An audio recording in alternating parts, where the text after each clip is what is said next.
Well, thank you all so much for being here.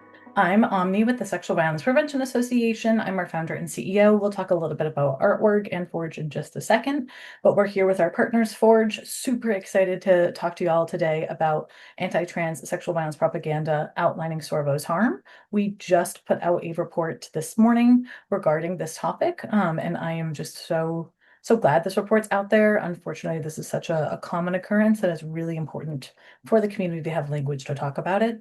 And we're super excited to convene a group of people here today to discuss this and talk about the report and our findings and a lot of other great stuff. So let's get started. Awesome. So we're going to jump right in here. I'm going to talk a little bit about the Sexual Violence Prevention Association. So as I mentioned, I'm Omni. I'm the founder and CEO of the Sexual Violence Prevention Association. You're going to hear a little bit from me and a little bit from Katie, who's our research director. My pronouns are they and they, and Katie's pronouns are she and her. We are the first and only organization dedicated to preventing sexual violence systemically. We use systemic change to prevent sexual violence. So this includes counteracting rape culture and preventing perpetration. And our model is research first. We then use that research to inform our programs, our education, and legislative advocacy, which we're going to talk a little bit about today, because today we're discussing a report that we did with Forge that will now lead to legislative advocacy programs and education, including this webinar.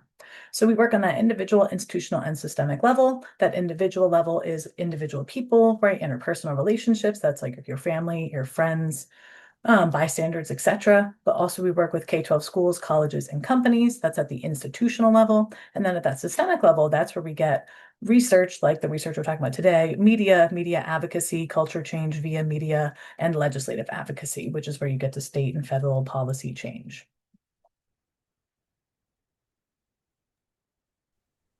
And I'm Emil. I'm a program manager with Forge. I use they, them pronouns. Forge is so excited to have gotten to partner with SVPA on this report and our work going forward to prevent sexual violence. We are a 31-year-old national training and technical assistance provider. We're a trans-led anti-violence organization, so we do a lot of work to help service providers better understand the needs of trans and non-binary survivors. Our work's survivor-centered, empowerment-based, and culturally responsive. In the picture on the screen, you see me and my coworker Caleb tabling at an event. Caleb is also here today and is mostly here for tech support. If you need anything, you can chat him directly or chat the host and panelists, and Caleb will help you out. But that's us. Yeah, we are super excited to be partnering with Forge. Forge is such an amazing org and has done so much great stuff in this field long before the SVPA ever existed. So we're super excited to partner on this research and other things. This is definitely just the start of quite a long partnership. Absolutely. So as we get started, just want to take a moment to welcome everyone for being here. We're glad you're here. We know that we're excited to share, the research that's been done, our expertise and background and experience, and we also know that everyone attending is bringing their own expertise, as well as our own, humility, brilliance, curiosity, and we want to welcome all the ways that you show up today. That could be being tired or being energized, your spirit, your mind. Um, and we'd invite everyone to participate in the ways that work for you. We've got some engagement questions throughout, but I think all of us really love a chat discussion and an active chat. So feel free to use that feature to introduce yourselves, to talk to each other and talk to us. We also have the Q&A feature enabled. So if you have questions that maybe you want to ask anonymously, or you just want to make sure they really stand out there as questions, you can put them in there. You can also privately chat the hosts and panelists, so that'll just go to us and not everybody. We also invite people to participate, in other ways. That could be listening, learning, letting everything soak in, taking lots of notes, or just kind of letting this wash over you and reading the report in depth later. This event is recorded, so we'll have that available within the week online so that you can rewatch it or share it. And if you have to leave for anything, you can come back to it later on. And with that, we do want to give just a content warning or note. So SORVO is the framework that we'll be talking about today, and it's a framework of propaganda and sexual violence.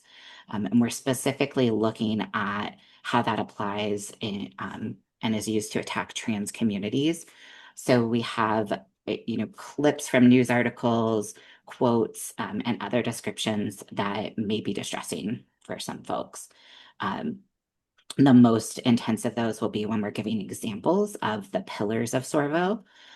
So a heads up if that's something you want to take breaks during or do anything else to care for yourself, whatever that may be. Again, this will be recorded and there's a written report if those feel more accessible to you. Yeah, and we'll let you know. That's in the second half, like when we get really into the pillars, so we can let you know that will be the most intense of the content. And so for now, we're just going to talk about our definition of sexual violence. So sexual violence includes all forms of rape, sexual assault, harassment, and abuse. And sexual violence is both the result of existing power imbalances and a tool used to gain and maintain power, control, and oppression. So this can be on the individual, institutional, or systemic levels. It can also be a combination thereof.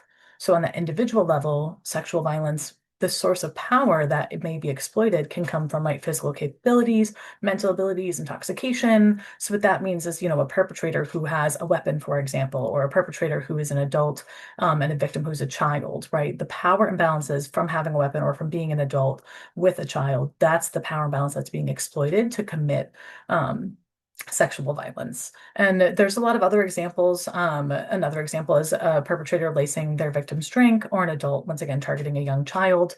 Those are individual levels of power that are being exploited to commit sexual violence. On that institutional level, that source of power comes from the institution itself. So that might be control over someone's career, their financial situation, their housing, their food, their quality of life. So this looks like, a pretty classic example is a supervisor exploiting their control over an employee's career, but this also might be a landlord exploiting their control over a tenant, or this might be a professor or a teacher exploiting their control over a student's grades. There's a lot of different ways that institutional power and control can come into play. And then there's the systemic source of power and control, and this is societal power to act without accountability or to create systems that basically systems of impunity. So this is removing resources. It's making sure that victims don't have access to support or in exploiting that lack of support and exploiting that lack of accountability. And so an example for this is a white man committing sexual violence against an undocumented Black woman because he knows that she's not going to be believed or supported. Thus, he knows he can get away with it. He knows that this is something where he won't face any consequences. And so most sexual violence happens on all three of these. It's very rare that, the power imbalance is just on one axis. Oftentimes, it might be a combination of individual levels of power and control, institutional and systemic, or just one or two of these. It's important to understand a lot of people recognize sexual violence and rape culture as a result of the axes of oppression regarding sexism, right? People recognize sexual violence as a form of gender-based violence, and they recognize that systemic power imbalance between women and men. And that's definitely true, but we also really want to highlight that there's other forms of inequality, oppression, and systemic power imbalances, specifically around race, sexuality, class, ableism, etc., that also can lead to sexual violence. And then one other thing to mention before we move forward. So once again, sexual violence can happen and is often exploited by power imbalances on these three levels, but it's not just a result of those power imbalances. It's also a tool used to gain and maintain power, control, and oppression. So on the individual level, for example, sexual violence is not just a result of individual power imbalances. It's also used to gain and maintain power as an individual. So this is why in domestic abuse situations, oftentimes sexual violence is used by the abuser to maintain control over the victim. And this goes all the way to the systemic level, where sexual violence at that systemic level, it's not just a result of those existing power imbalances, it's used to further systemic oppression, right? This looks like women and non-binary people in STEM often facing sexual harassment. That's both the result of the existing power imbalances, but it's also increasing those power imbalances by pushing these marginalized communities out of STEM, right? That's just one example. Right, we just want to make sure people have this foundational understanding of sexual violence because this really plays into how SORVO works and why it works and how these different levels of power and control are weaponized. And now we're going to talk about SORVO. Let me just check yeah, Katie, I think I'm passing it to you. Yeah. Hello everybody. Can you hear me all right? Okay. Yeah, so we are now going to kind of take that definition of sexual violence and introduce the framework of SORVO. And so SORVO stands for Systemic Oppression, Reverse Victim and Offender. This is a broad framework. We're using it today to kind of explain how it's being used against the trans community specifically. But it's important to understand it as a whole. So this is a tactic that's used by oppressive regimes to weaponize sexual violence, not just by committing it, but by accusing oppressed groups of it, thus reversing the roles of victim and offender. And so in this situation, those who have the power, by accusing the oppressed of committing sexual violence, they reverse victim and offender, and they become the victim in that situation in the eyes of everybody else. And that helps increase their power, which furthers their systemic oppression. And that oppression includes sexual violence against the oppressed. So the oppressors deny and hide their own sexual violence against the oppressed. And this is partly because they have a lot of power, not just power to oppress, but that includes control of the narrative and the media and public perception. And so that's a way for them to sort of orchestrate this entire process so that they come across as the victim, the innocent one, when really they are committing the oppression and sexual violence. And they accuse the oppressed of sexual violence through propaganda and manipulation that they did not commit. The false narratives and manufactured fear caused by this reversal enable things like surveillance, incarceration, state violence, and even genocide. So we're going to switch a little bit here, and I'm going to attempt to stop sharing, well, not stop sharing, to stop the presentation and to show you our infographic. So to just zoom out, this is really for people who are visual folks. So to just zoom out here, so this is what the big SORVO infographic looks like. And I'm going to talk through this, and then the whole rest of the presentation is also going to talk through this. So don't worry if you're not necessarily letting everything sink in all at once. It's a lot to understand. But SORVO stands for, once again, systemic oppression, reverse victim and offender. So it starts with the systemic oppression wheel, and then within that wheel comes out the reverse victim and offender piece, and then that piece is down here. So to scroll in a little bit, once again, it stands for, oh, let's reset that one, and then let's zoom in on this one. So once again, it stands for systemic oppression, reverse victim, and offender. And within that systemic oppression wheel, basically an oppressive group. So this might be, for example, white supremacists during Jim Crow. This might be the Nazis during the Holocaust. And then in present day, this is like anti-trans entities, anti-trans politicians, transphobic and anti-LGBTQ plus organizations, etc. Right? So oppressive groups commit oppression against an oppressed group. So I mentioned white supremacists during Jim Crow, and the oppressed group in that case is Black people. During the Holocaust, the oppressed group, of course, is Jewish people. We actually have an existing SORVO report out on the use of SORVO against Palestinians and how Israel and the US government are the oppressive group. So once again, I'll probably use Jim Crow as an example throughout this, just because I think it's good to have an example instead I end up saying the words oppressive group, commit oppression against oppressed group so many times that the word oppressed doesn't feel real anymore. So let's just use kind of Jim Crow as an example. So Um, oh yeah. can I ask you to slow down a little bit for the interpreters? Yeah, absolutely. So the start for the wheel is that the oppressive group, so we're using the example of Jim Crow, commits oppression against an oppressed group. So in this example, that would be Black people.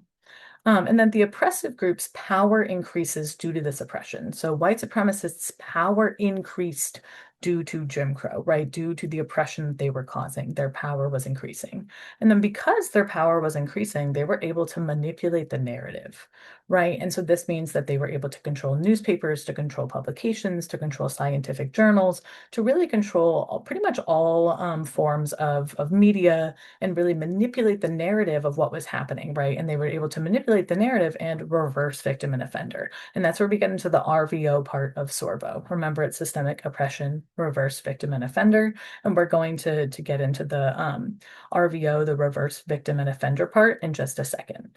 So they're able to better manipulate the narrative. And then because of that, they use this false narrative, right? They create a false narrative to justify their oppression.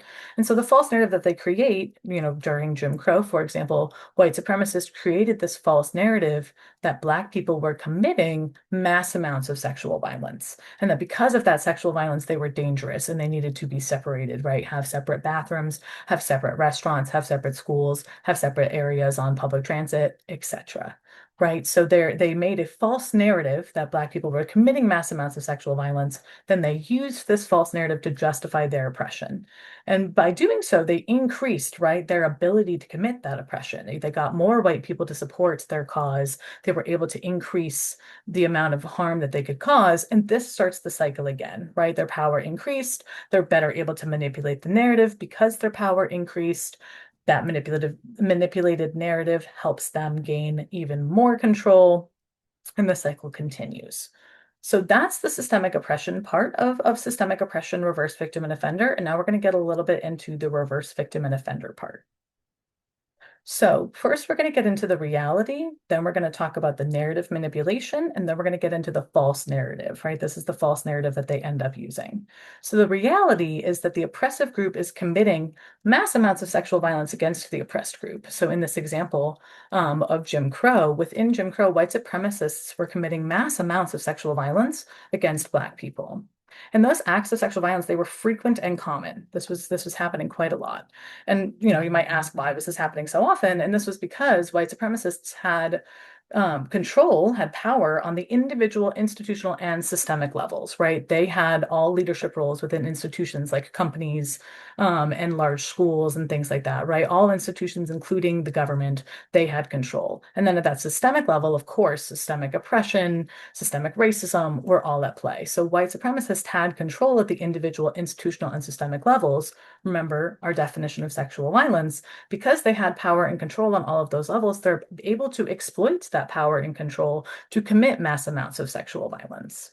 Meanwhile, on the other side, the oppressed group, so in this case, we're using the example of Jim Crow. So in this case, Black people during Jim Crow, their sexual violence against white people, very non-existent or rare. Very rare, if at all, or just entirely non-existent. So they were not committing mass amounts of sexual violence. Black people were not committing mass amounts of sexual violence against white people. Once again, that was non-existent or rare. And the reason that's so rare is because Black people did not have control on the institutional and systemic levels. Individual level control is something that's like innate to society, right? Once again, it can be an adult and a child. It can be that one person's physically stronger. It can be that one person has a weapon. So they may have some forms of individual level of control. Both sides will have that, but they don't have, right? Black people did not have institutional and systemic control, and thus they were not committing mass amounts of sexual violence.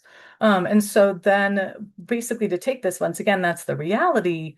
But then there's narrative manipulation, right? So the oppressive group, specifically white supremacists, shift the narrative and they use these tactics. And these are the 8 tactics that we're going to go through later. But basically, they deny, they omit, they erase, and they de-define the sexual violence committed by white people against Black people, right? They denied that that was happening. They omitted it. They erased it. People didn't hear about it. They didn't know it was happening. And meanwhile, they exaggerated, sensationalized, or fully falsified, like fully lied or redefined the sexual violence committed by Black people against white people. And a very famous example of this is Emmett Till. As many may know, Emmett Till was accused of sexually harassing a woman in a grocery store. And that was not true. She later admitted that it wasn't true, and he was lynched because of this. And that is one very famous case, but there's many, many other cases of that. And so once again, the sexual violence that Black people commit against white people is exaggerated, sensationalized, or entirely falsified. And then that's how they manipulate the narrative to get to this false narrative, which is that the oppressive group is committing mass sexual violence. That the oppressed group is committing mass sexual violence against the oppressive group, so that Black people are committing mass sexual violence against white people, and that white people are not committing any sexual violence against Black people, right? That's the narrative that white supremacists were able to create during Jim Crow. And that was the narrative that they used to justify Jim Crow era oppression and harm. So we're going to keep going through this. You can also access this. I'm going to send this in the chat. You can also access this. Actually, I lied. I'm not going to send this in the chat because I don't know how to get back there while I'm still sharing my screen. Katie, can you just send a link to the SORVO, just the general SORVO page Yeah. from our website in the chat? And then people can get to the infographic that way. If you want to follow along with this, we're going to pretty much follow this same structure throughout the presentation. Okay, I'm back. Can everybody see the full presentation again? Yep. Perfect. There we go. All right. So, given that overview of Sorvo, we want to start hearing from y'all in the chat. How has Sorvo, so systemic oppression, reverse victim offender, been used historically and in present day to oppress trans people? What are some examples you can think of Sorvo happening against trans communities?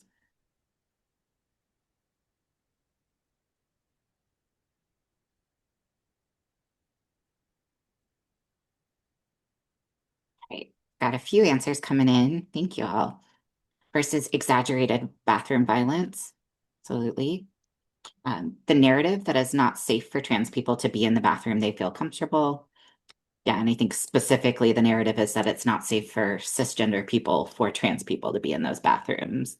Um, the erasure of trans violence from news media. The harmful assumption that trans people are violent to children.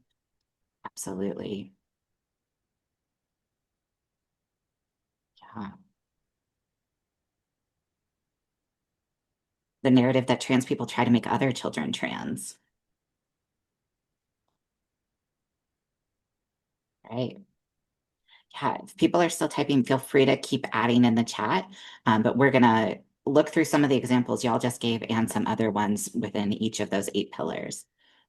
Yeah, and if I can, we have presented on Sorvo many times since creating this framework, and I think this is probably the most engaged and accurate we have had responses. So thank you all so much. That is like such a great sign. We are about to present on several of the examples that y'all just sent in. I am so this like I think it's really a great sign that people are already understanding of this. That's so great. It means we're gonna have a really good discussion about how to counter Sorvo if people are already understanding it at this stage.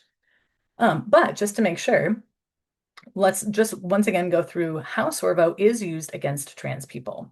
So once again, SORVO stands for Systemic Oppression, Reverse Victim and Offender. So we're going to currently talk about the S and O of SORVO. So anti-trans entities, including political leaders, media, and influencers, systemically oppress trans people, right? So this includes sexual violence and the denial of bodily autonomy. This includes the weaponizing of healthcare and public spaces. This includes segregation, detention, and imprisonment. And anti-trans entities increase support for their oppression by manipulating the public perception, right? They silence journalists and activists, they publish propaganda, they erase data and defund research, and they discredit medical experts. And so this brings up that same wheel. I know it looks a little bit different, but I promise it's the same wheel from the infographic. Anti-trans entities are committing oppression against trans people. Their power increases because of that oppression, and then they use that power to better manipulate the narrative, right? Because they're controlling these things, journalists, propaganda. I actually don't know if you can see my mouse while I circle things. So You can you? can. Yeah. Oh, great. Because they're controlling these things, right? They're publishing propaganda, erasing data, defunding research, denying medical experts. So they're manipulating that narrative. They use that manipulated narrative to justify their oppression. That increases their control. And it just starts the cycle all over again. And the support that these entities get from manipulating the public increases their power. This is just talking through the cycle. And this drives public support. Once again, it's a self-reinforcing cycle. And so now we're going to talk about the RVO part, reverse victim and offender, because that's all within this one circle. So once again, this is the RVO part of SORVO. And within this, anti-trans entities manipulate the public's perception to reverse the victim and offender of sexual violence. They cover up rampant sexual violence committed against trans people, which several of you mentioned, I think, in the chat. And meanwhile, they falsify and sensationalize sexual violence committed by trans people. So several people mentioned this, right? Claiming that trans folks being in bathrooms is dangerous, or claiming that trans people are trying to make other children trans and things like that. These are false, sensationalized forms of accusing trans people of committing sexual violence. And so this reverses the victim and offender. It creates a public perception that the oppressed, trans people and this folks, are the offenders, and that the oppressors, in this case, primarily the US government and anti-trans entities, that those folks are the real victims. And anti-trans entities use this false narrative, right? This manufactured fear to justify their suppression, control, and violence. And I'm assuming that people get this, so I'm not necessarily going to go too into it again. I feel like I've been talking a lot and I'm kind of saying the same thing. But once again, that reality is that anti-trans entities are committing mass amounts of sexual violence against trans people. The sexual violence that trans people experience is very frequent, it's very common, it's higher than average. And the reason that's happening is because anti-trans entities have power and control on the individual, institutional, and systemic levels, right? So that inherent power imbalance leads to sexual violence. And this is because, once again, those anti-trans entities hold that power and control, and it's because trans people are systemically oppressed. And then the reality on the other side is that trans people committing sexual violence against non-trans people or against anti-trans people, that's pretty much non-existent or rare. And that's because trans people do not have institutional and systemic levels of power and control. They cannot weaponize those forms of power and control to commit mass forms of sexual violence. But anti-trans entities are shifting the narrative. They're denying, omitting, erasing, and de-defining the sexual violence against trans people. They pretend it doesn't exist. They erase it. You don't see it in the news. People aren't hearing about it, or they just straight up deny that it's happening. But meanwhile, anti-trans entities exaggerate, sensationalize, or once again, just straight up lie and claim that trans people are committing mass sexual violence against non-trans folks. And then they use this false narrative, the false narrative that trans people are not victims, they are the perpetrators, and that non-trans people are the victims of trans folks' sexual violence, right? They manipulate this narrative to make it seem like trans people are committing mass sexual violence, and because of that, we need to continue the systemic oppression of trans people. And please slow down more for the interpreters. Absolutely. I am so sorry. And I think, yeah, we pass it to Katie from here, but I am happy to, do we need to give them a second to catch up? We can.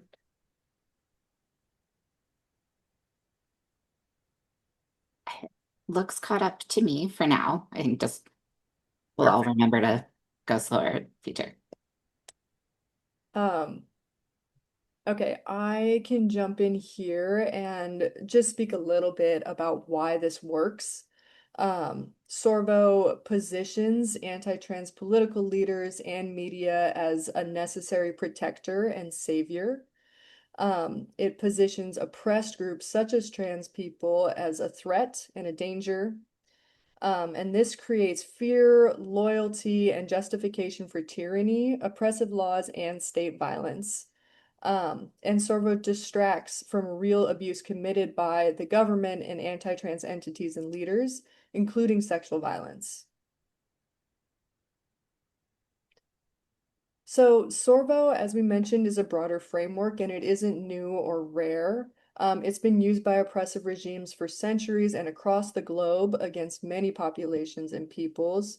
And so I just wanted to highlight a few of these. We talked about the example of Jim Crow. This was really common as well during the Holocaust, during apartheid in South Africa, continuing against LGBTQ people in various contexts. Right now, immigration is a really big piece where SORVO is happening. We're actually putting forward a report about SORVO's use against immigration later on this fall, um, and against Palestinians as well. And the other reason for bringing this up is not just to highlight that it's happening in different contexts, but to remember the intersectionality of it, and that the oppression against trans plus people includes the oppression against people with multiple identities, including their trans identity. So just really quickly, because these examples will be used throughout, I think SORVO it's easy to think of it as a rhetorical tool, and it's important to also remember that it is a tool that's actually being used to legislate against people and to oppress people, literally. And so we did an analysis, the SVPA, of the 90 federal bills that were introduced in 2025 that pertain to trans plus people. And we found that 63% of them used elements of SORVO to justify oppressing trans people. There were some that were introduced to protect trans people, some were neutral or were unrelated. But this tactic is something that's physically used to remove people's rights, to oppress them, to harm them. And so that's just important to understand. And we'll be calling back to this analysis that we did as we start getting into the examples and the pillars. Awesome. So we're going to talk now about the 8 pillars of SORVO. So as you may remember from the infographic, this is the 8 pillars of exactly how anti-trans entities manipulate that narrative. This is how they're able to reverse the victim and offender. And so anti-trans entities deny, omit, erase, and de-define the rampant sexual violence committed against trans people. So they deny it, they refute their violence, right? They discredit reports, they omit it by just leaving out evidence or discrediting survivors' voices. They erase it by fully silencing victims and burying the truth, or they de-define it. I would say that most people probably understand the words deny, omit, and erase. Dedefine, you might not know because we invented this word. So it means that they reframe sexual violence to exclude their acts. So it's a little bit complicated, but we'll talk a little bit about that later. But they basically de-define sexual acts as being non-sexual. So for example, in Florida, there was a proposal to check the genitalia of college athletes in order to allow them to play sports, to make sure that they were playing sports that matched their sex. And that was not considered, at least not by the broader media or by anti-trans entities. That was not being thought of as sexual violence, but that's absolutely sexual violence. That's de-defining, right? They're taking a sexual act and they're de-defining it as sexual violence. They're saying, no, no, no, that one's not sexual violence. And so we'll talk about that a little bit later.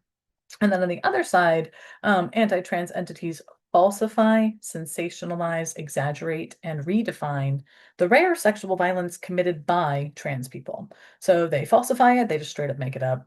They sensationalize it, they either repeat or inflate or graphically retell both real and fake stories, right? They sensationalize the few real stories that exist, or they create fake stories. This is not just based on the news, this is also media. If you think of things like Silence of the Lambs and a lot of other tropes, for example, in horror movies where the villain, right, the perpetrator, the murderer, the rapist is trans or has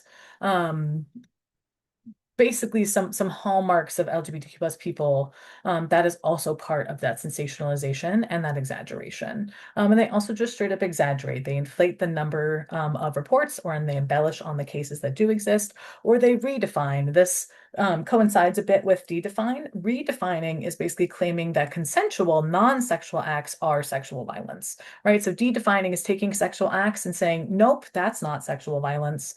But redefining is taking a non-sexual act and saying, no, that is sexual violence. So that looks like things like drag queen story hour being viewed as, sexual propaganda when it's not a sexual act and it's not something that should be considered to be sexual violence. So don't worry if you don't get these. We're going to go over them some more. But these are the 8 pillars of SORVO. And right now, we're going to focus a little bit, we're going to give some examples of the first 4. So once again, of deny, omit, erase, and de-define. We're going to give some examples of how anti-trans entities deny, omit, erase, and de-define the rampant sexual violence committed against trans people. Is this me? So sorry. My phone died. It is, yes. Okay, I will do this one. Oh no, I don't know how well you guys can read this. I hope people can. I can read it though. So the two examples of these, on the left-hand side, what we have is an executive order. So that's the Trump administration put out an executive order in January of 2025. So basically, Trump got into office and immediately put out an executive order. And within that, under like, let me rephrase that. To comply with that executive order, the Bureau of Justice Statistics changed their questionnaire for sexual violence surveys that goes out to all prisons and jails. And they basically removed all questions of gender identity. And this was a way to basically make it so that now all of the statistics coming out of the Bureau of Justice Statistics about the sexual violence committed in prisons and jails is not going to include information about trans plus people or LGBTQ plus people more generally. It used to ask what was the victim's sex assigned at birth, and then it had a brief description of the fact that sex is different than gender, and then it had male and female. And then the next question asked, what is their gender identity? And it asked if they were male, female, asked if they were transgender, intersex, or gender nonconforming, another, or unknown. And as I understand it, I do believe these were select all, so somebody could be multiple of these. That was a good way to see that a lot of sexual violence that was coming out of the Bureau of Justice Statistics, sorry, a lot of the sexual violence reports that were coming out of the Bureau of Justice Statistics were pretty much showing that there was high rates of sexual violence against LGBT plus people generally and trans and gender nonconforming folks. And so this was entirely removed, and from now on, we're not going to get those statistics. That's just going to entirely deny the existence of this sexual violence and make it seem like sexual violence is not happening against these marginalized communities. And then this next one is in relation to our federal bill analysis that Katie talked about a little bit earlier. Of the 90 federal bills that were introduced in 2025 that had to do with trans people, 59% of those bills discussed protecting the public from trans people, and 7% discussed protecting trans people from harm. And then the rest did not mention protection or safety. But that's more than 50%, 59% of them, almost 60, discussed protecting the public from trans people, and only 7% discussed protecting trans people from harm. So that's once again denying that sexual violence is happening against trans people and also heavily implying, or just straight up stating in some of the bills, they just straight up said that trans people are a danger, right, and are a harm. Right, and this is Emil. So for omit, let's say anti-trans entities are omitting the acts of sexual violence committed against trans people. And we know that those rates are extraordinarily high, and higher than they are for cisgender people. So a couple examples that we have here, again, from the current administration, in 2025, the administration removed questions on gender identity and hate crimes from national surveys on crime victimization.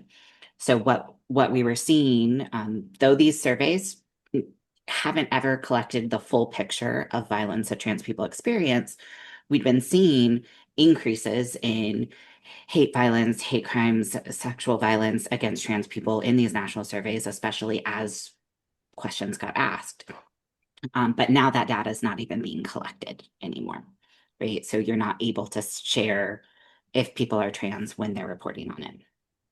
We're also seeing that a lot of already existing data was taken down. So the CDC removed from its websites all sorts of resources and materials that reference transgender folks, gender identity, or LGBTQ related health issues, which omits these communities from important research and policy decisions. It takes away our access to information that we already had, and by kind of invisibilizing this group and omitting it, future funding decisions, future research decisions can't use that past data to decide where their priorities are. So we're not in the federally funded national data, we're no longer able to see these trans experiences of violence. I just want to jump in and Yeah. offer a trigger warning for the next slide, where we discuss extreme violence. So the next piece is erase. This is when anti-trans entities erase the rampant acts of sexual violence committed against trans people by silencing victims and bearing the truth. And so on the left-hand side, you see RAIN, the Rape, Abuse, and Incest National Network, removed all mentions of transgender people from its website. This was done in an effort to maintain federal funding following Trump's executive orders that targeted transgender people. The materials deleted include trans survivor stories and vital resources for trans people. And then on the right-hand side, you see just a graph with statistics that 4 out of 5 trans people murdered in the US are trans women of color. This violence is also about silencing victims, and it erases people's stories. It erases people from being able to tell the truth about what happened to them and about sexual violence and violence against trans people more broadly. Yeah, just to make that a little bit more direct, once again, trigger warning, what Katie is saying and what we are all saying, Forge and the SVPA are saying with the second example, is the high rate of murder against trans people is part of erasing them. It is very literally erasing trans people. It's erasing survivors and it's preventing them from being able to share their story. It's preventing them from being able to do anything. And that form of erasure is unfortunately just so common, especially against trans people of color.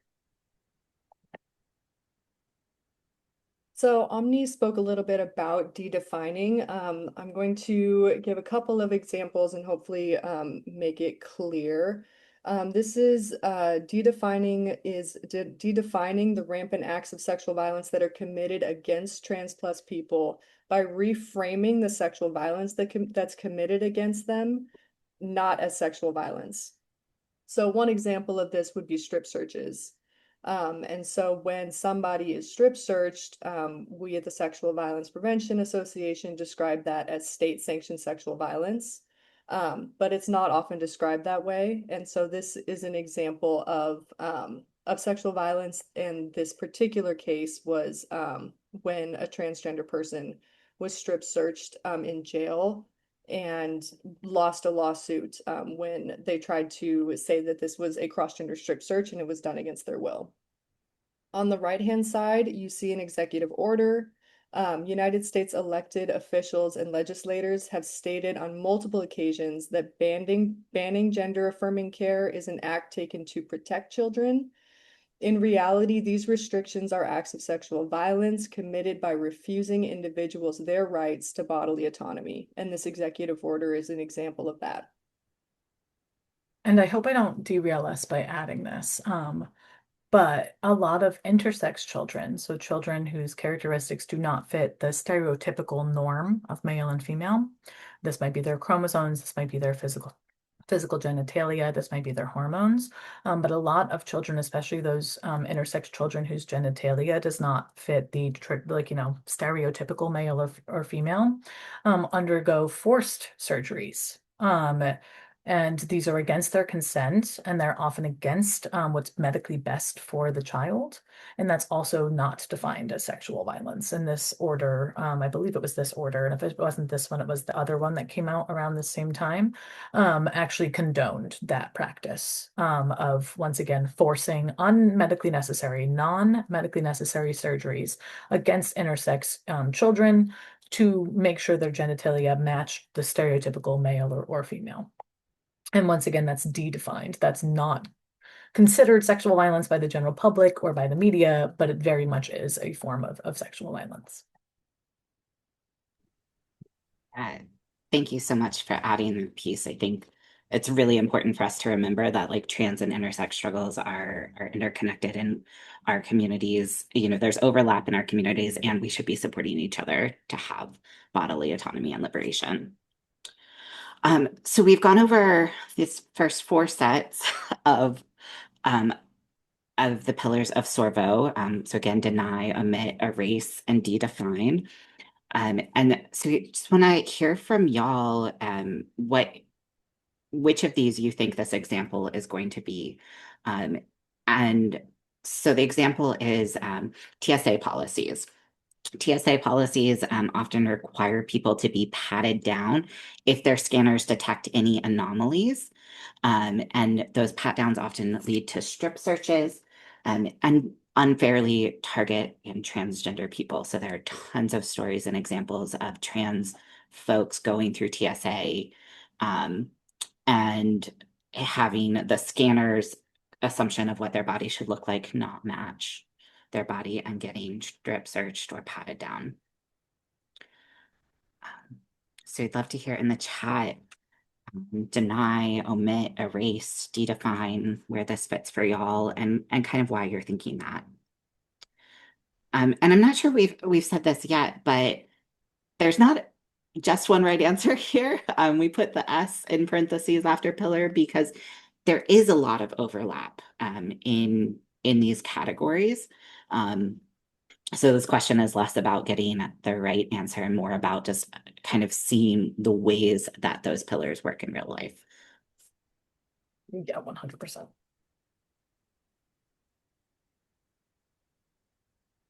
Right, answer first one is deny and dedefine. Yeah, more people are definitely agreeing with both of those, denial, dedefining of sexual assault. So we're in this example, the the mainstream way that TSA pat downs and searches, and honestly, like most police searches get framed is not a sexual violence, even though people are having their bodies, their genitals examined and touched by people without in a coercive way. And we have one person say I could also see it as being erasure. Um, uh, Another person adds TSA pat downs are humiliating and uncomfortable, even when they're professional, brief, and all clothes stay on. And I will just also add, we as an organization, and I'm sure, well, I don't know what Forge thinks. I can't speak for y'all, but the SVPA as an organization firmly believes that pat downs and strip searches are always state sexual violence and are never appropriate. There are alternatives for ensuring safety, and we could also have a much longer conversation about safety. Effectively, we actually are having a very long conversation right now about safety, perceptions of safety, and how perceptions of being unsafe are weaponized to excuse authoritarianism. But in general, we do feel that all forms of pat downs and strip searches are a form of a state sexual violence. And so I just want to, bring that out. It's definitely something that's heightened for trans folks. And I think that that's often denied when trans people say this was humiliating, this was harmful, this was traumatic. I think it's often denied. And there I think it could fit into all four of these pillars. We put the engagement questions here to encourage people to work with all four of the Yeah. pillars, as Emil said. But yeah, I just kind of want to highlight that I do think it's something that is just so normalized in society. Like, oh, you have to get, patted down if you're going to go fly in a plane, but that should not be the case. Yeah, I appreciate your framing it that way because I think it also, if we step outside of TSA and look at, law enforcement pat downs or people strip searches in jails and prisons, there's also this cultural norm of like who deserves that and who it's okay to do that to. And it's like it's not okay to do sexual violence to anyone. Like it's never okay. But our culture has dedefined and created this this way of like who we can do that to and who we can't, which is not right. Yeah, no, 100%. Well, feel free to continue engaging in the chat. I'm going to move us along we're going to be back here. So we just went over this side, right? We just went over um, basically how anti-trans entities deny, omit, erase, and de-define the rampant sexual violence committed against trans people. And now we're going to go over how anti-trans entities falsify, sensationalize, exaggerate, and redefine the rare sexual violence committed by trans people. So once again, they falsify stories of sexual violence. They sensationalize by repeating, inflating, or graphically retelling real or fake stories, and they exaggerate. They inflate the numbers or reports, or they embellish cases, and then they redefine. They claim that consensual, non-sexual acts are sexual violence. And so we're going to go through some examples of those. So starting with falsify, again, this is just making things up. Um, while we know that there are times when trans people have committed sexual violence, what we're looking at here is the ways that anti-trans entities, the government, media, make up stories about sexual violence or create even hypotheticals about trans people being a threat. Um, and several of y'all mentioned this at the very beginning when we asked for examples. We have our first example here from Executive Order 14201 from February of, gosh, last year. Um, it's been a long time of dealing with that. That prohibits programs that allow trans athletes to compete in women's sports from receiving federal funding. And this is based on the completely made up claim, the falsified claim that trans people join women's sports to perpetuate sexual violence. Um, that is not the case at all. We've also seen that there's an increase in using the term grooming when referring to LGBTQ plus people and against LGBTQ folks. So the social, so Bingham, Binghamton University did analyze data from Reddit and found that there was 100% increase over a 6-month period in the association of the term grooming with various LGBTQ slurs. So grooming is a word that like the anti-sexual violence community has used very, very specifically to refer to a strategy that is used by offenders in order to commit sexual violence. But a lot of people are falsely accusing LGBTQ folks of grooming people for sexual violence merely for existing as queer and trans people in the world. Um, so those are some of the falsifies. And to be clear, we took ones that are, none of these are okay, but we took the examples we have here are a little bit less, I hope, a little bit less triggering than some of them. I'm sure you all have heard some pretty deeply alarming rhetoric out of this administration and anti-trans influencers and political pundits with pretty egregious false accusations in this space. So these are just two examples of many, unfortunately. And I'm going to talk a little bit about sensationalize. I think I'm going to talk about that. Yes, I am. Basically, anti-trans entities sensationalize the rare acts of sexual violence committed by trans people, and they do this by repeating, inflating, or graphically telling real or fake stories. So Donald Trump defied the court order by adding transphobic text to restored web pages. This was on government websites. This actually included the CDC, which we talked about a little bit earlier, but include many other government websites. And they now contain very transphobic text that calls trans people a threat to women and children. And so that's just sensationalizing it. That's just stating it publicly, stating it as the government on official websites repeatedly. And then One American News, over here, One American News reported a story about an alleged sexual assault committed by a trans person. This account was not verified, and the story was covered in detail to elicit a response. That we blurred the person's face, to protect their privacy, but their face was not blurred when this was originally shared.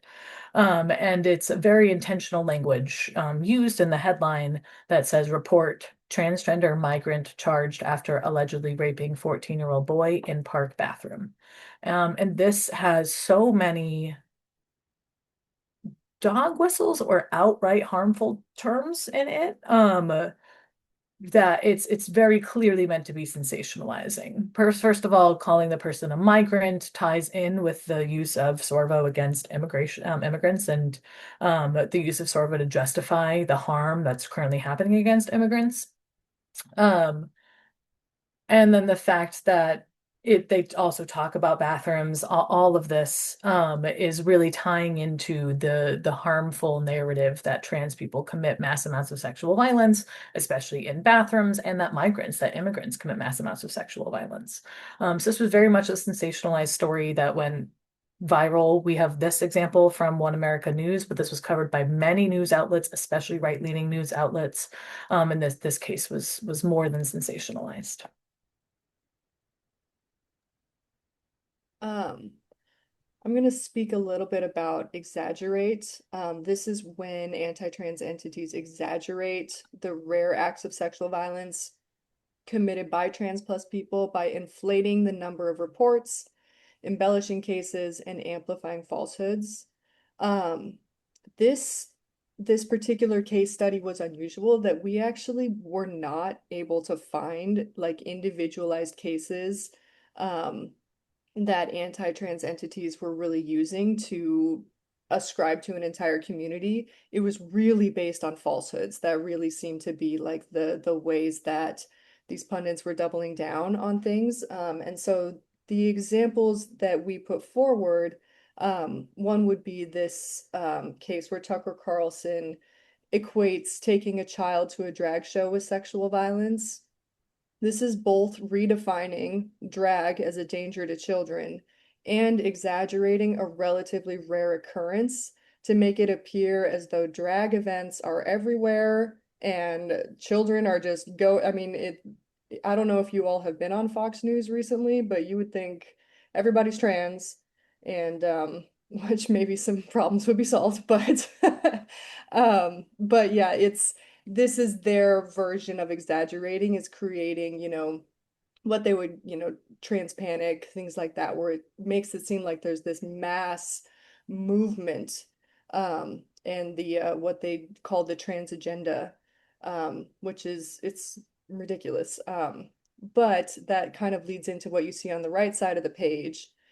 This was an independent study that found that since 2021, Fox News ran nearly 5 times more headlines on transgender policy than the Epstein files.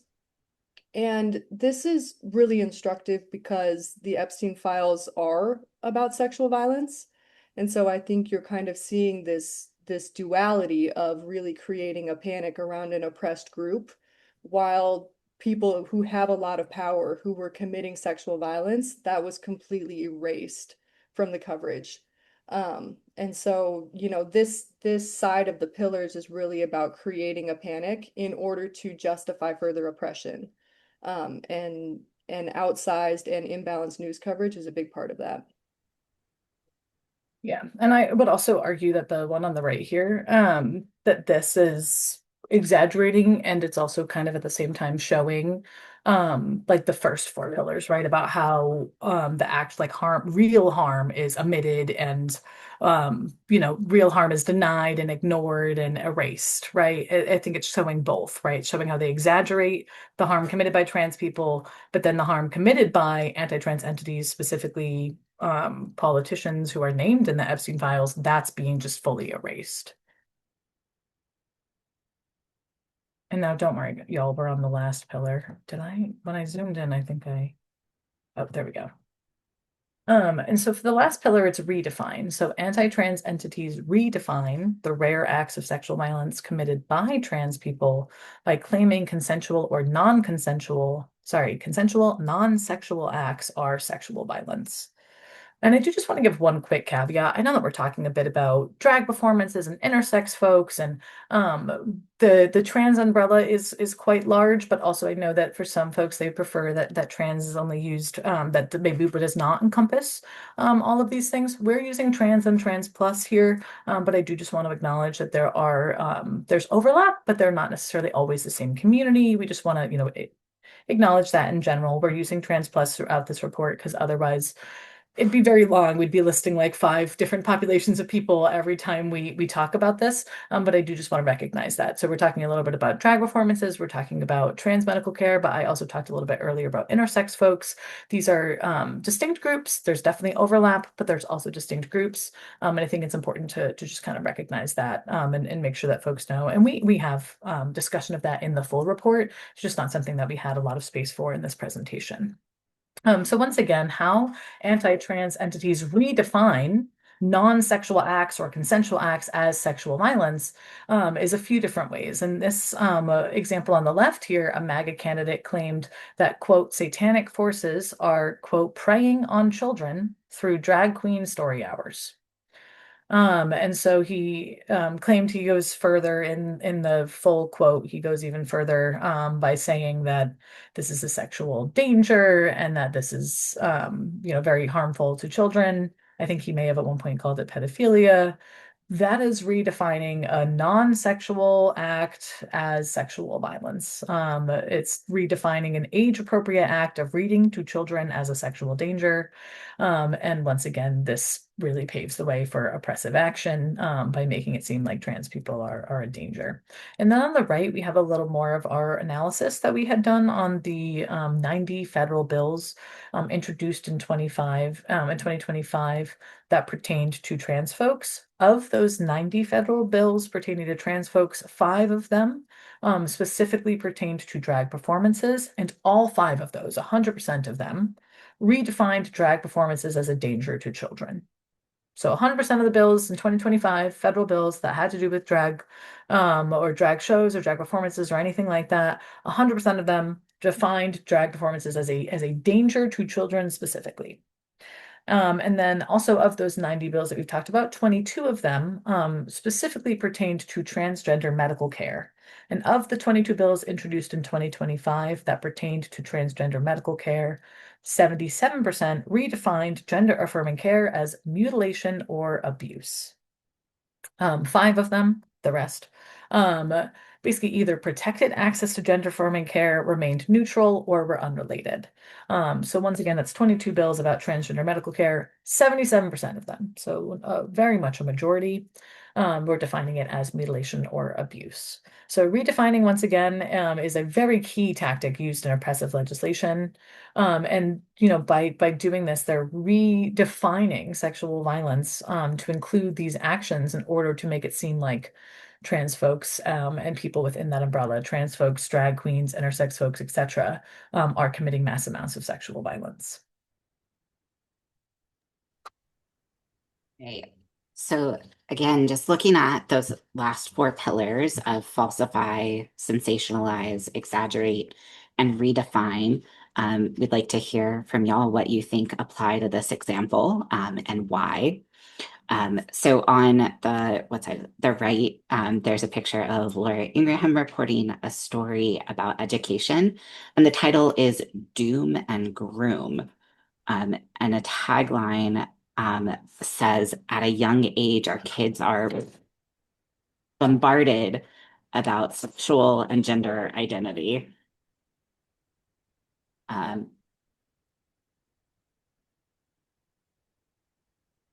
oh, which of these pillars of SORVO is showing up here? No.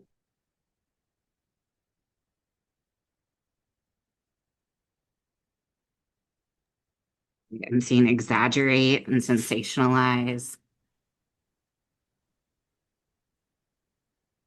Yeah, so the and falsify, again, claiming, as I think both Omni and Katie spoke to, based on this kind of news, you would think that like all children all the time are only talking about transgender stuff, which is not true and would be totally fine if all kids were learning about transgender people, and learning about sexual and gender identity, stuff like that. And then it's falsifying or sensationalizing, as well as possibly redefining by claiming that, age appropriate education, is sexual violence and harm. Yeah, Yeah. 100% agree on And redefining. Oh, sorry, go ahead. oh, I just we have a comment. Somebody says actually there's nothing to exaggerate because we get little to no sex or gender education anyways. And yeah, I think that was the conversation we had kind of researching and writing this report is like, is this exaggerate if there's nothing to like they're making stuff up completely. Same with sensationalize, you're not taking something with a piece of truth and then making it bigger. There are so many examples of just fully falsifying or changing definitions and stuff. And there's some overlap too of like taking, maybe the exaggeration is how much education kids are getting, and then the falsifying is what it's about. Yeah, it's a lot. I would also just, all I was going to say is that the redefining, putting groom on this slide, or even in any way implying that teaching children age appropriate sex education, that's grooming them. That is definitely redefining what I would argue is actually sexual violence prevention education, right? Kids learning about sexuality, kids learning about equality, and kids learning about consent and safety within that. That prevents sexual violence, and redefining that as grooming, is just, I think, it's SORVO in a nutshell. It's taking something that's meant to prevent sexual violence, making it seem like it's causing sexual violence and causing a panic so that people fight against a fake harm instead of fighting the real harm, which is, increasing authoritarianism and widespread sexual violence against marginalized folks. Yeah.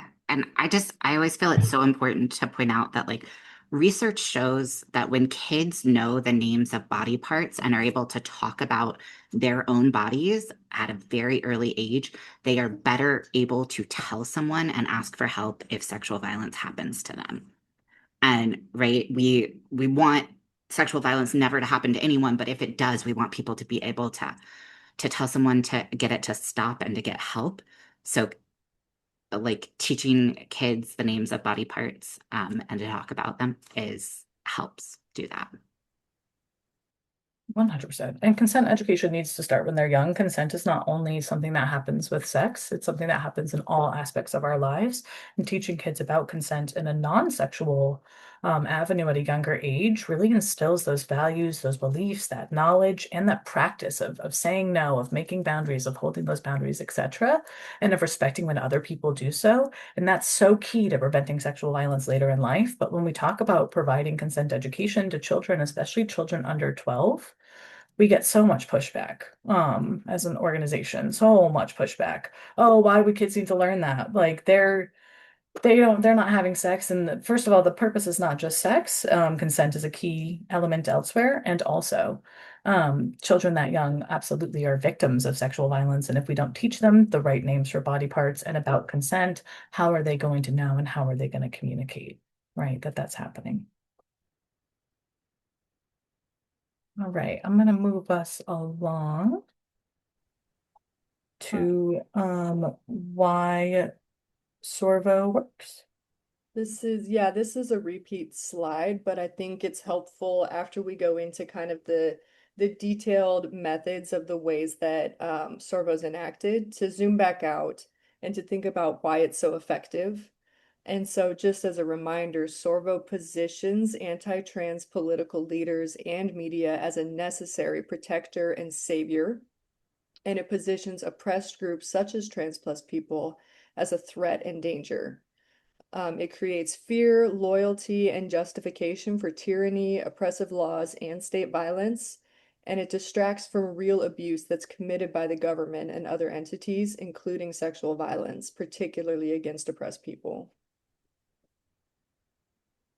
We have another engagement question. Yeah, this is the fun stuff of what can we do about it. So, how can any of us, from whatever role you're coming on here today as social justice advocate, working in the sexual violence field, activists, academics, journalists, other types of change makers, what can you do in your role to counteract SORVO? And if you're feeling ambitious, who else should play a role in helping to counteract SORVO?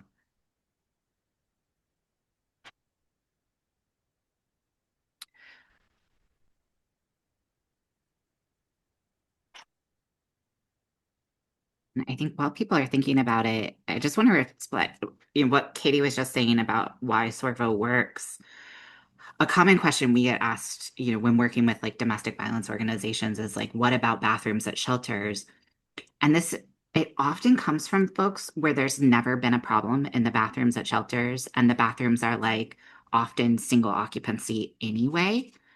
But the myth is so, so intensely pervasive that there's some kind of problem happening with bathrooms that even folks who like want to be trans affirming have this just like fear about bathrooms going on that isn't grounded in the reality of like um what's happening in people's lives, and that trans people are more likely to be harassed and harmed in bathrooms, and are not the harm doers.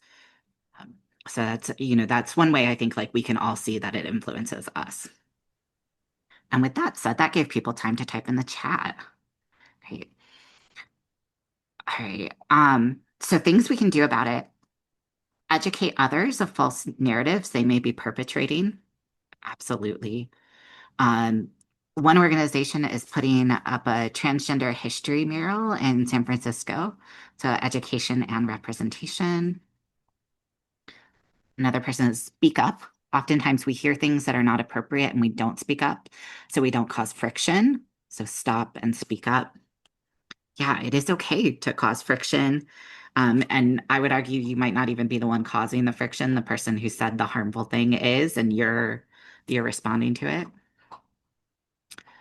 Teaching media literacy early and often is essential. Absolutely. I think so many of the examples we showed, for me, really speak to media literacy too, of being able to unpack what's behind the headlines and what actually happened. Call out misinformation and disinformation. Um, and this person also recognizes we need to balance that with not feeding the trolls or mistakenly promoting false narratives that are looking for engagement. Um, yeah, and I think I know that's something we consider a lot, is like who and how we engage with folks. And we don't want to put forward myths and just have them be out there more, but we also need to point them out and say that they're wrong. Right? Focus on research, not negative and untrue rhetoric. Researchers should apply this framework to academic research, so we can keep pinpointing it. And I think last one, fascism needs scapegoats to gain further traction, and we all need to prevent this from building. Recommendation for anti-fascist dad as a resource.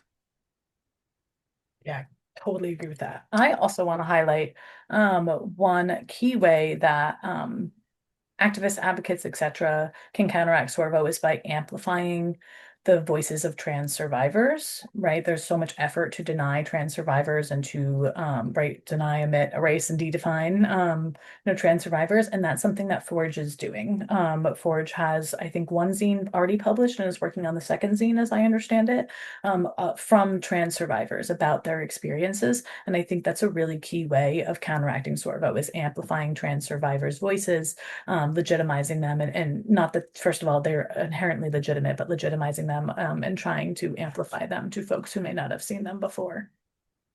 Absolutely. I think we're on like our fourth scene, My bad. maybe. No, it's Apologies. great. On It the was a fourth busy one, last y'all year.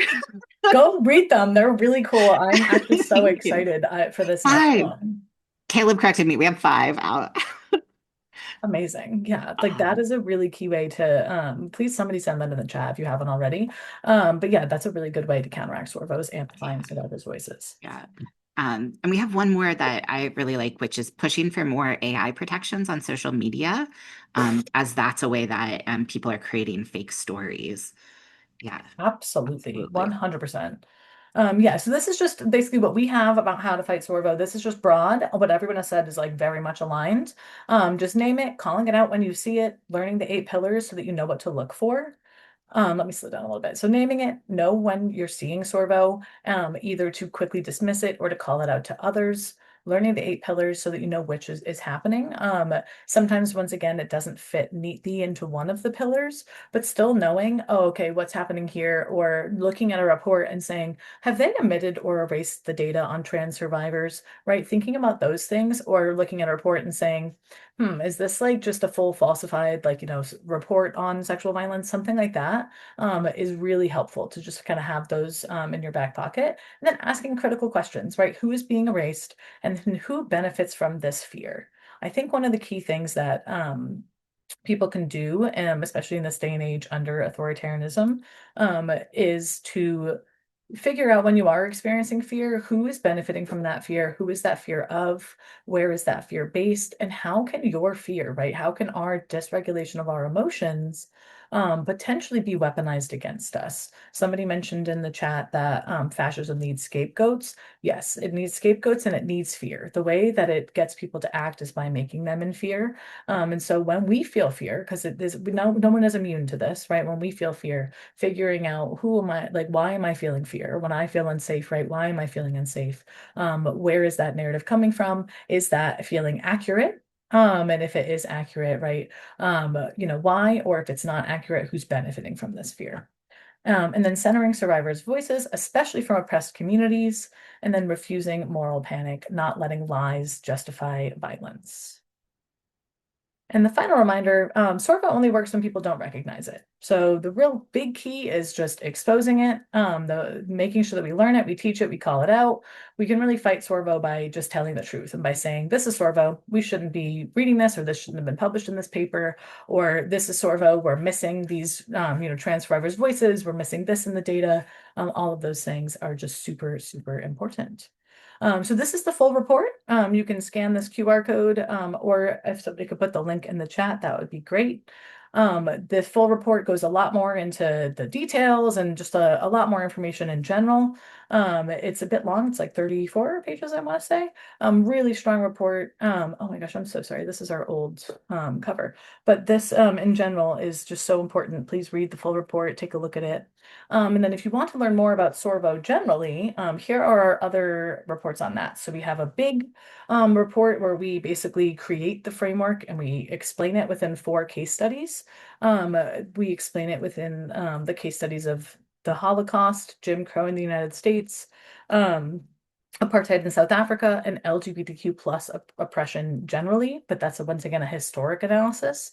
Last fall, we published an analysis about how SORVO is used against Palestinians, about how Israel and Zionist entities, including the United States, use SORVO to once again accuse Palestinians of sexual violence to justify oppressing them. And so that report came out. That was with Heart to Grow. And then we have the case study about how this current one that I just talked about how SORVO is used against trans people. And then, as Katie mentioned, we're hoping to do another case study about how SORVO is used against immigrants. And we're hoping to do that maybe near the end of this year. Right now, we're just looking to get funding for that. And I just want to give a really big shout out. We did a very similar report, once again, in presentation about the use of SORVO against Palestinians with Heart to Grow. Love Heart to Grow, great organization. And it was from that webinar that we got in contact with Forge. Honestly, Emily, you just reached out and we're like, we want to be part of, we had mentioned we wanted to do a case study on SORVO against trans folks, and Emil just reached out, and it was just such a great partnership and such an important report coming out at a time when, unfortunately, SORVO is still on the rise against trans people. But yeah, this will give you a full picture of SORVO, but definitely read the report that goes along with this presentation. And now we have some time for questions. Yeah, and just asked in the chat if folks have questions too. And I will second the highly recommend these reports and also the webinar with Heart to Grow. I think it really, kind of hearing the framework multiple times helps learn and understand it. And so many of our issues are overlapping. That it's also really important to see those intersections. Also, if you want to ask a question anonymously, I believe you're able to do so using the Q&A feature, just in case anybody wanted to do so. Otherwise, you can just ask directly in the chat, or I think you can come off mute. Yes, if you raise your hand, we can give you permission to come on video or audio.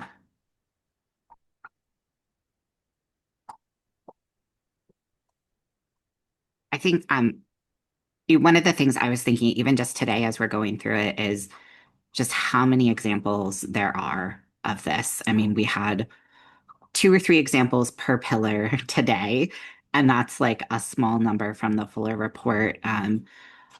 So it's kind of easy for me to see it like this is pretty overwhelming and all encompassing, which is a good reminder of like what trans communities are going through right now. And I had a different point when I started that sentence, but I don't know what it was. Um, It's all good. May have been that also if people don't have questions, but just like comments about yeah. examples you've seen or something like that. Just share something, just a little ending and a little something to end so we know you were engaged and Mhm. learned. We've gotten a couple thank yous. Yeah, and thank you all for being here. Well, I'll let questions keep coming in if people have any, but I'm just going to switch over to this. Definitely check out our website and Forge's website. And then also you can connect with us on social media. We're SVK official on all accounts. Forge is Forge Forward on Instagram, but I think something a little bit different on LinkedIn and other platforms. Blue Yeah, Sky. we're on Instagram, Blue Sky, and Facebook.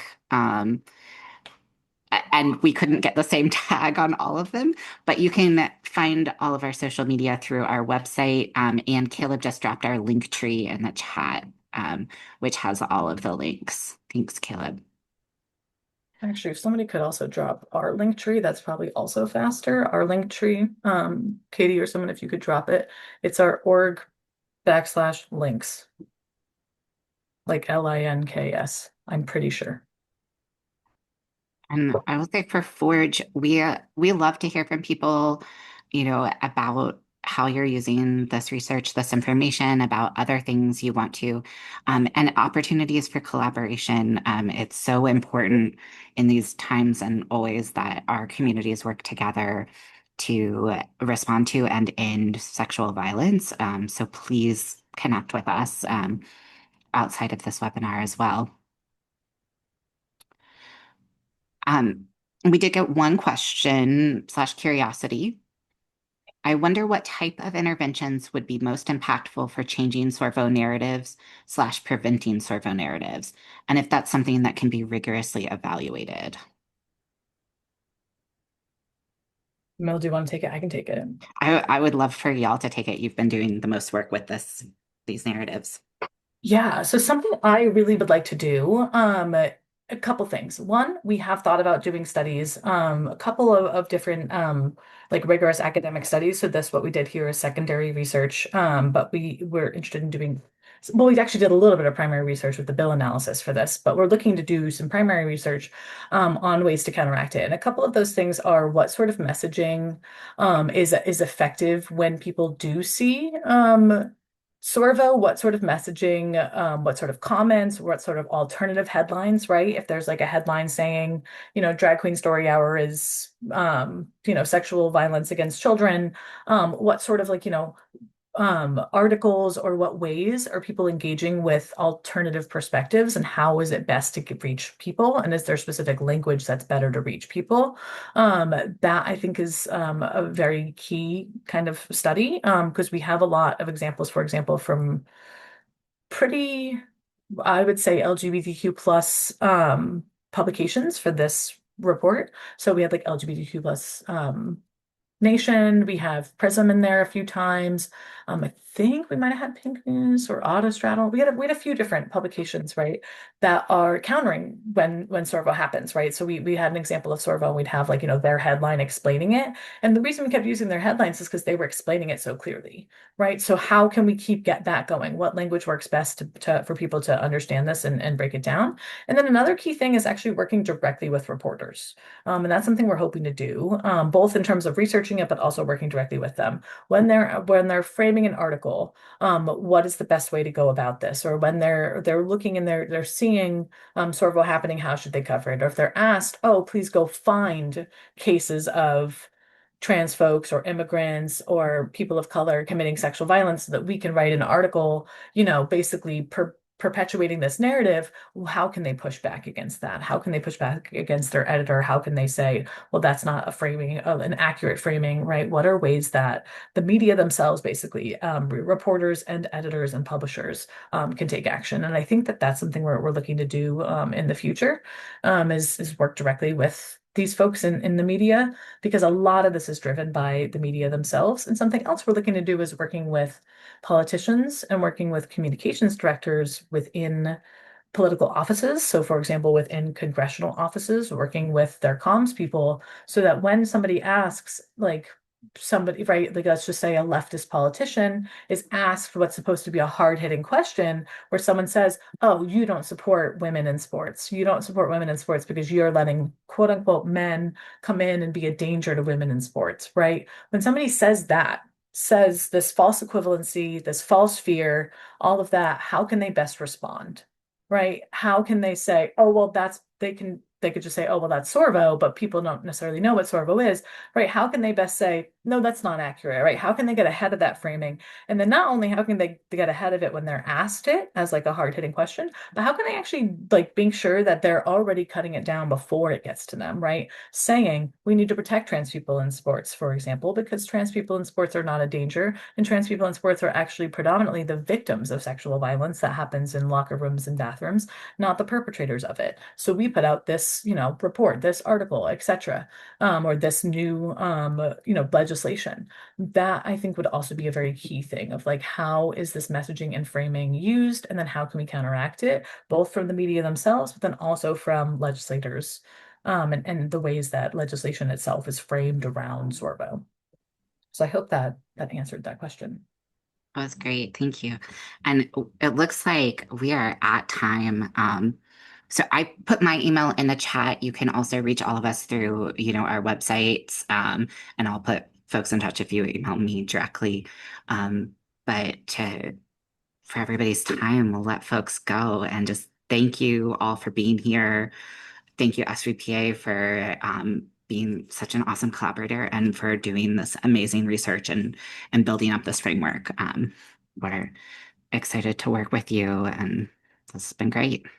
No, thank you so much. We've had such a great partnership, but I'm excited to see where this goes, and I'm excited to see Yeah, where the participants take it. Hopefully yeah, people use this and put it into practice. absolutely. All right, take care, everyone. And there will be an evaluation that'll show up when you close out, so please fill that out.